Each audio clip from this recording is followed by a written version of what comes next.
"Mike?" Joe's voice was barely audible. "Yeah? Meet me in the park in an hour." Then he hung up. Michael pushed the off button on the phone and laid it carefully on the table. "I can't believe he didn't tell me before now," he said. "That Winchester belonged to your grandfather when he was a boy," his father said. Michael could see he was angry. "Dad, I'm sorry."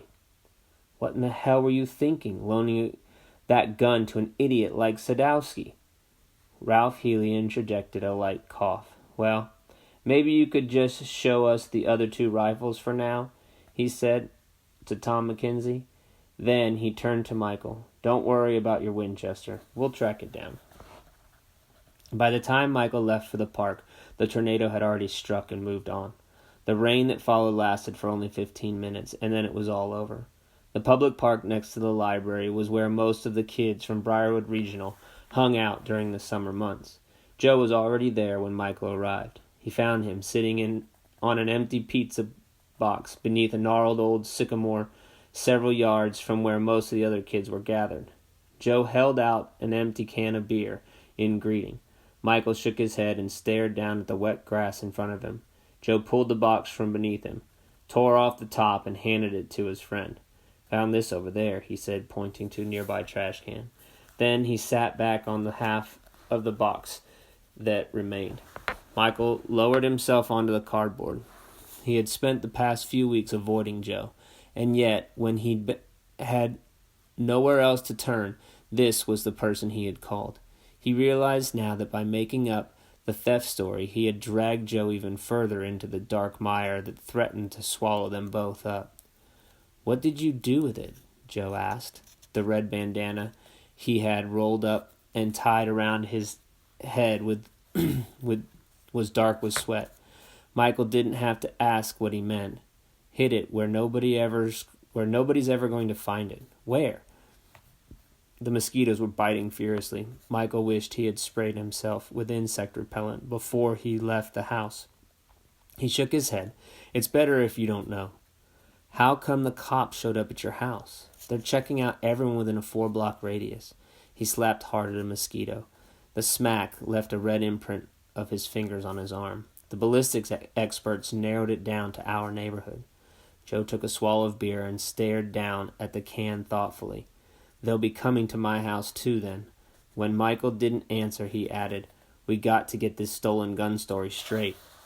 Michael tugged at the wet grass with his hand, pulling thin blades from the soil. "You don't have to do this, you know." Joe put his hand on Michael's shoulder and leaned into his face. "So what you're saying is, when the cops come to my house, it's okay to tell them you made up a whole stolen gun thing so they wouldn't find out you're the one who fired the shot?" Michael stared down at Joe's hand. He felt the weight of it. "Yeah," he said. "Go ahead. Tell them that." And he meant it. Joe smacked him lightly on the side of the head. "I was yanking your chain, you moron. Lighten up."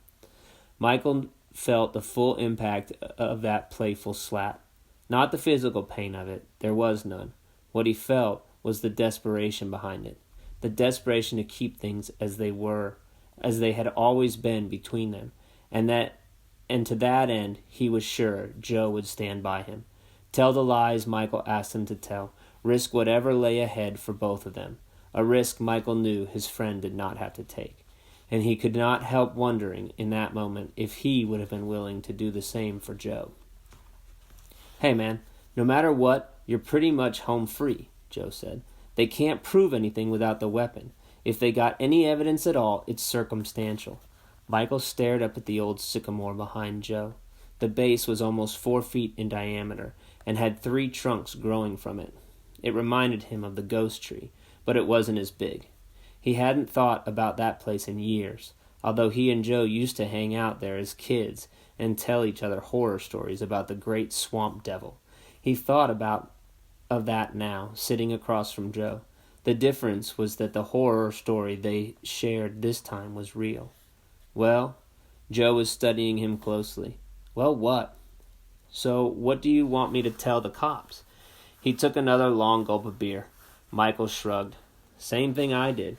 That you borrowed the gun a few days ago, and last night somebody broke into your car and stole it, along with my CD player," Joe added. "No problem." Joe's eyes were unusually bright, his face flushed.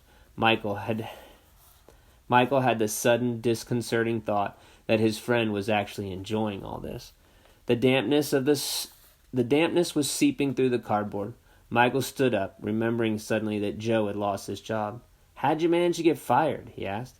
Joe chugged the rest of his beer and held up the can. "I was having a little refreshment in the men's room on my break."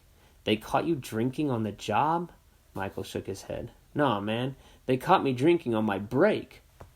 Michael picked up the soggy cardboard and glanced over at the trash can. His preoccupation kept him from having to look at the snide grin on Joe's face. "So what are you going to do now?" He began to fold the cardboard into a smaller square. Joe shrugged. "We still got a few weeks before school starts," he said. "Might as well enjoy them."